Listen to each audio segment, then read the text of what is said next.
Hey there. Welcome to CyberPulse by Quantum Shield, the podcast where we make cybersecurity less intimidating and a lot more exciting. Every episode, we're diving into the latest digital drama, from sneaky hackers to the coolest defense strategies, all while sharing tips you can actually use. So grab a coffee, get comfy, and let's navigate this crazy digital world together.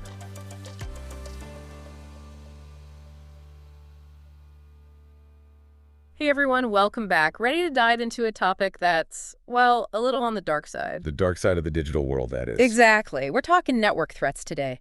And to guide us, we've got this cybersecurity training document I dug up. Cybersecurity 101, always a good place to start, even for seasoned pros. You'd be surprised what you pick up. True.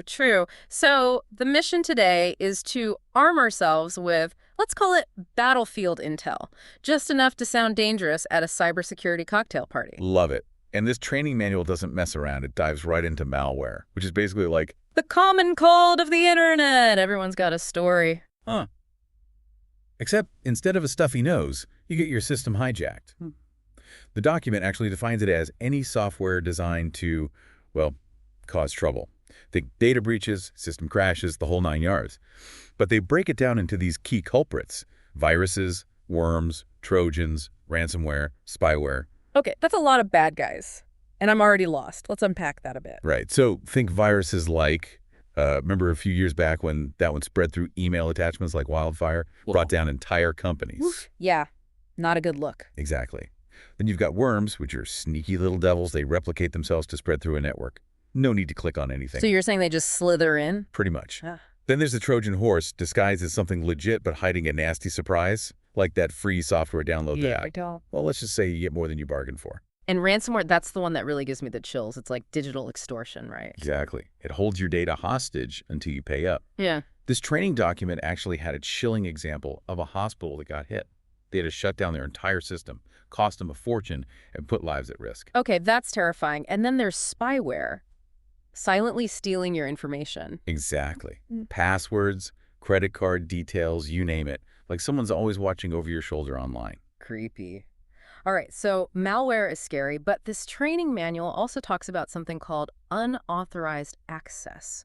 What exactly does that mean? Well, think of it this way. It's not always about some master hacker breaking through firewalls.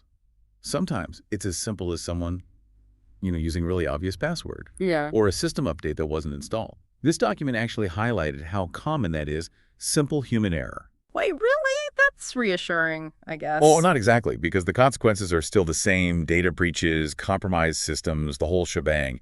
This document emphasizes how, even if it's unintentional, unauthorized access can be disastrous. Makes sense.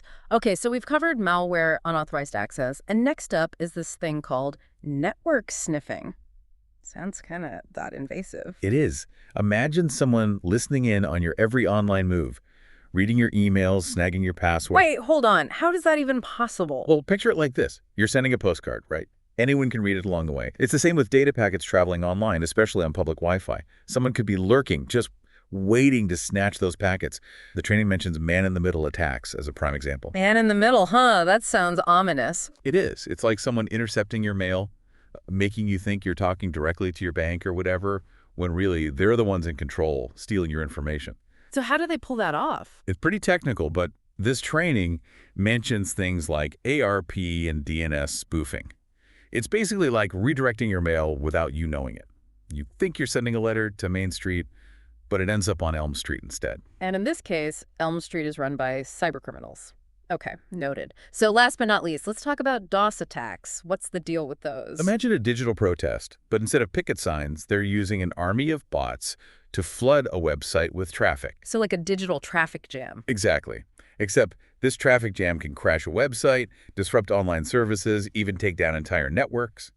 This training document actually had a section on DDoS attacks, which are the supersized version. Yeah, DDoS attacks are like, imagine a flash mob overwhelming a store, except this flash mob can shut down the internet. All right, that's it. I'm officially terrified of the internet. But seriously, great breakdown.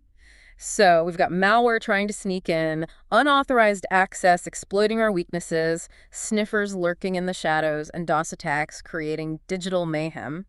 Anything else we should be losing sleep over? Well, that's the thing about cybersecurity, isn't it? It's always evolving. This document was really helpful, but it's just the tip of the iceberg. There are new threats popping up every day. In fact, this whole discussion got me thinking. With all these smart devices nowadays, fridges, thermostats, even toasters connecting to the internet, are we making ourselves even more vulnerable? A chilling thought to end on. I'm going to go unplug my toaster oven right now. Thanks for the heads up. And, as always, stay vigilant out there, folks. Thanks for hanging out with us on CyberPulse. Remember, cybersecurity doesn't have to be scary. It's all about staying sharp and a little bit savvy. Keep learning, stay curious, and don't let those cyber gremlins get you down. Catch you next time, and until then, stay safe, stay smart, and keep crushing it online.